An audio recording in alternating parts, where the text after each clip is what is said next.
أعوذ بالله من الشيطان الرجيم بسم الله الرحمن الرحيم. Katanya Ghazali, pingin bahagia itu simple. Kita sudah punya semua fasilitasnya. Allah sudah ngasih kita. Apa yang dikasih? Kenikmatan duniawi dan kenikmatan ukhrawi. Semuanya nikmat. Yang pertama, nikmat ukhrawiyah. Nikmat besok di akhirat. Sukar dijelaskan, percayalah saja. Karena kalau dijelaskan, penjelasannya pasti tidak bisa eksak. Hasilnya biasanya malah debat. Besok di akhirat kayak gimana? Berapa ya dinginnya surga? Berapa ya panasnya neraka? Kira-kira surga itu kalau pakai AC itu berapa PK kira-kira? Yang itu susah membayangkan. Ngomong yang eskatologis itu hanya bisa dipercaya. Tapi di sana digambarkan nikmat luar biasa. Cuma kenikmatan surga tidak akan bisa dicapai kalau kita tidak ketemu dengan nikmatnya jiwa, keutamaan nafsiyah. Kalau di dunia ini jiwamu galau, tidak tenang, entah karena apa, tidak mutmainnah, ya kamu tidak akan ketemu kenikmatan ukhrawi. Makanya kan di Al-Fajr itu, ya ayyatuhan nafsul mutmainnah. Kalau makomnya jiwamu belum nyampe mutmainnah, kamu tidak akan ketemu nikmatnya ukhrawi. Jadi jiwamu harus stabil dan nikmat dulu. Kalau di Mizanul Amal, cari nikmatnya jiwa gimana Pak? Yang pertama akalmu, dia akan merasa nikmat dengan ilmu. Jadi kita punya akal, bagian dari jiwa kan akal itu. Dia akan nikmat kalau dapat ilmu. Maka sering-seringlah ngasih gizi ke akalmu dengan ilmu. Semakin banyak dia dikasih suplemen ilmu, semakin dia akan merasa senang dan aman. Paham itu bikin tenang, tidak paham itu bikin galau. Teori paling gampang itu. Maka akalmu kasihlah dia kenikmatan dengan ilmu. Terus dirimu, maksudnya kedirianmu, pribadimu, bikinlah dia nikmat dengan warok. Warok itu menjaga diri. Jangan ngawur hidupmu kalau pengen tenang. Ya rumus paling gampang, jangan lakukan yang haram, yang maksiat, jauhi yang syubhat. Kalau kalian jauh dari 3 hal ini, pribadimu akan merasa tenang. Jangan ketipu oleh enak sementaranya yang haram dan yang maksiat, apalagi yang syubhat. Jadi kalau akalmu selalu dapat suplemen ilmu dan dirimu terjaga dari yang jelek-jelek, kamu akan nyaman, jiwamu akan tenang. Terus yang ketiga, meskipun begitu, kamu juga harus memanjakan jiwamu dengan kesungguhan dan keberanian. Hiduplah yang serius, hiduplah yang punya cita-cita, punya target, dan berani. Yang keempat, adil. Adil itu hiduplah secara proporsional, baik di level fisik maupun di level rohani. Jadi proporsional itu ya yang harusnya 10 dikasih 10, yang harusnya 1 dikasih 1. Fisik itu adil, kalau sehari butuh makan 3 kali, ya dikasih 3 kali. Itu adil. Rohani itu adil, ya sesuai dengan kebutuhanmu. Misalnya sudah waktunya nikah, ya nikah aja. Sudah jatuh cinta aja, tidak apa-apa. Nggak usah dibendung-bendung. Saya anti pacaran Pak, nggak mau jatuh cinta Pak. Kalau jatuh cinta, ya jatuh cinta aja, kenapa enggak? Wong itu fitrah. Yang nggak boleh kan melampiaskannya kayak gimana. Tapi yang fitrahmu untuk suka pada lawan jenis, bukan yang sesama jenis loh ya, itu penuhilah, tidak apa-apa. Kalau ini terpenuhi, kamu akan utama jiwamu, nafsiyah, tenang, mutmainnah. baru kamu dapat kenikmatan ukhrawi.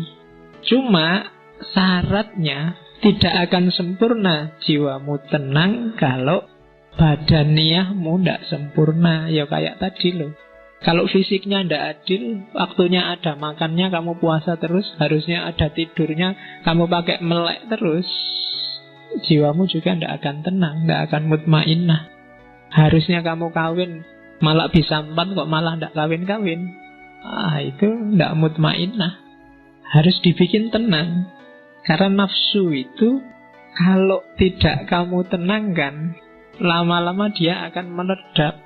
Karena dia nuntut terus disuruh bungkem, nuntut terus disuruh bungkem. Pada saatnya dia akan menyusahkanmu. Jadi badaniahnya beres dulu. Kalau badaniahnya nggak beres, jiwamu nggak akan beres.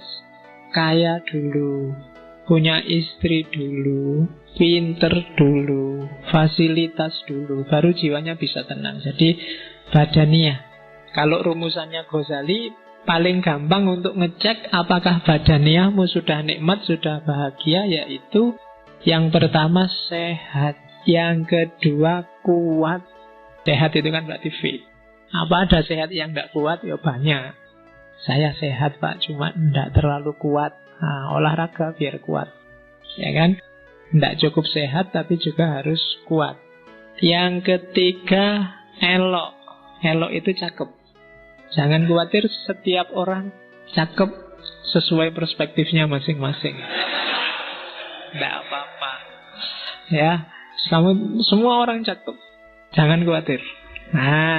Bahagialah. Kalau enggak, kamu tidak akan bahagia jiwamu. Kalau kamu tiap hari aku kok jelek itu tidak akan bahagia hidupmu. Anggap aja cakep wis to, ojo khawatir. Payu-payu. Ya. Itu kan kamu mikir, jangan-jangan ada yang gelisah, Pak, apa ada yang mau besok sama saya, Pak? Pasti ada. Asal standarmu jangan tinggi-tinggi. Ya. Jadi sehat, kuat, cakep, dan yang terakhir, yakinlah bahwa kamu panjang umur. Tenang mesti kamu. Sehat. Ketika kamu sehat kan kamu ceria, sayang. Kuat juga gandengannya sehat. Mau apa-apa sanggup, itu kan kuat. Jalan kemana, ayo. Cakep. Jadi kamu merasa pokoknya tidak ada celahnya diriku ini. Allah ngasih aku lengkap, alhamdulillah.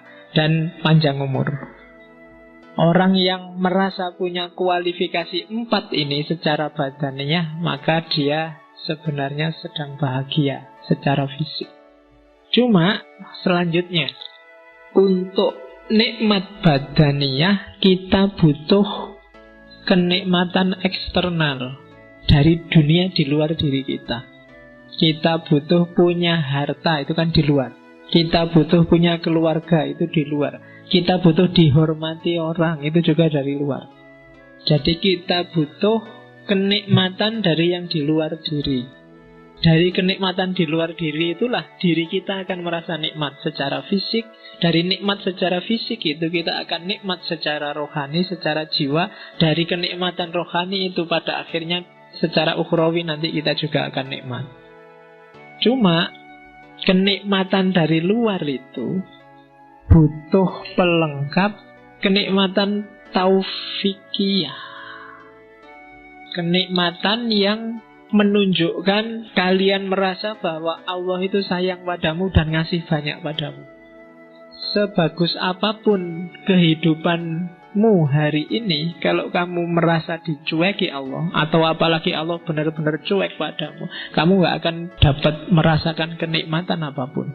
Kamu melakukan korupsi, enak loh korupsi itu. Kamu dapat banyak uang, mau apa aja bisa. Tapi karena kamu tahu bahwa dengan kamu korupsi ini Allah tidak akan ridho padamu, maka tidak jadi nikmat. Kamu nyontek ujian, enak kan? Nyontek itu nggak perlu capek-capek belajar, bisa langsung jawab. Dan bener lagi, dan bagus lagi. Dosennya sampai heran, ini kuliah tidak pernah masuk, makalah tidak jelas. Disuruh ngomong apa juga temennya nggak paham, tapi jawabannya sip, akhirnya dikasih A. Tapi karena kamu ngerti itu nyontek, A-mu itu bukan sumber kebahagiaan.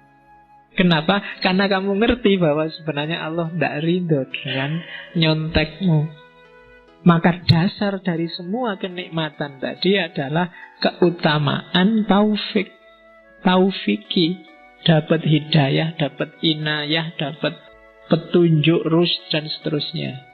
Jadi pertama-tama yakinlah bahwa Allah ridho padamu. Setelah itu carilah bekal yang kamu butuhkan untuk nikmat, untuk bahagia. Nyari harta, nyari kehormatan, nyari status, cari tidak apa-apa, itu sumber kehormatan.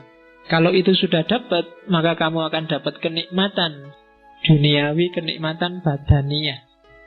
Dengan bekal kenikmatan badaniyah ini, jiwamu juga akan nikmat, bahagia, akan tenang. Ketika jiwamu bahagia, insya Allah besok akhiratmu bahagia.